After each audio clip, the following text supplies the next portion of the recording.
We'll now go to second reading for the 2020-2021 board meetings calendar.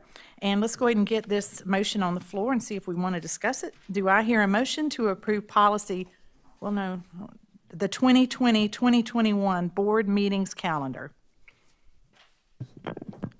Madam Chair, I move that we approve the 2020-2021 board meetings calendar as recommended by administration. Great. Thank you, Ms. Green. Do I have a second? Second. Okay, thank you, Dr. Powers. And now we'll open it up for discussion. Ms. Hill, are there any questions or comments before we discuss it you want to bring out? No, I'd point out again that the board policy currently allows for the regular monthly meeting to be the third Tuesday of the month. The entire annual school calendar was able to accommodate that, but we are asking for a waiver in June. We'd like to push it out another week, so that's primarily because of the budget process often takes us there anyway, and we're asking you to extend the time. So we decided to ask for that up front. There was some question about some of the second meetings at the last meeting.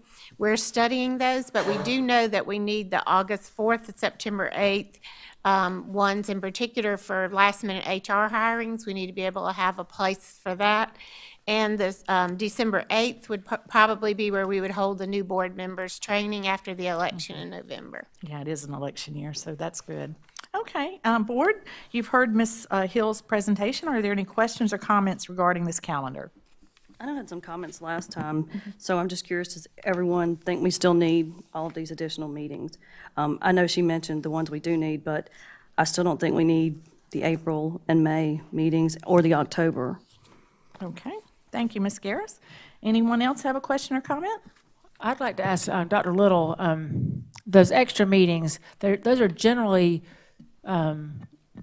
designated for specific topics like strategic plan, budget readings, and things like that. Could you kind of elaborate a little bit on those, the need for those? Sure, yes, ma'am. So, well, one of the reasons that we include just the dates by themselves is for your convenience, so you can mark them down, and then if you ultimately need to cancel them, you certainly have that option to do so as we go on forward.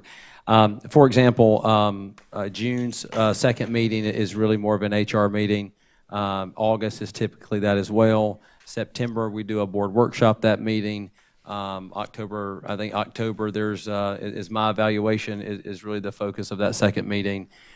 December would be board trainings, and I have not memorized the list, but April is typically a budget workshop where there's one big budget workshop done that particular day.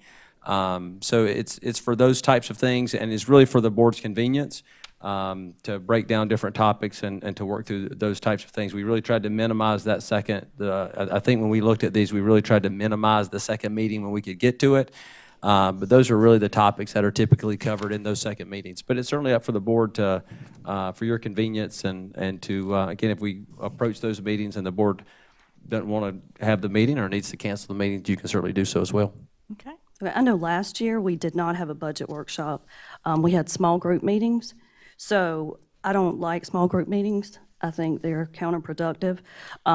So if we're going to keep that April meeting, I would like to have a budget workshop with the full board during that meeting. As I also mentioned last time, we got some emails about overcrowding.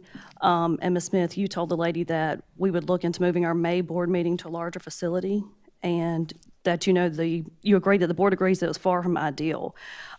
Even tonight, when we had a team here, we could only have some of the team captains. Like, I just think we've outgrown this space.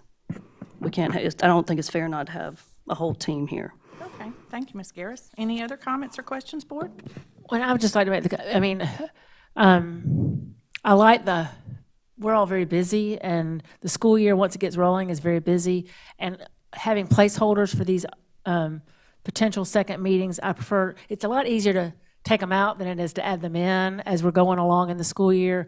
And so I appreciate having these already on the calendar, and we just conduct them as we need them. Yeah. Okay. Anybody else, board? Okay. We're going to just close the discussion now, and we're going to take a vote. All in favor of the 2020-2021 board meeting calendar as presented, please say aye. Aye. Any opposed? I'm opposed. Okay, so we have 6 in favor and 1 opposed, and the motion carries.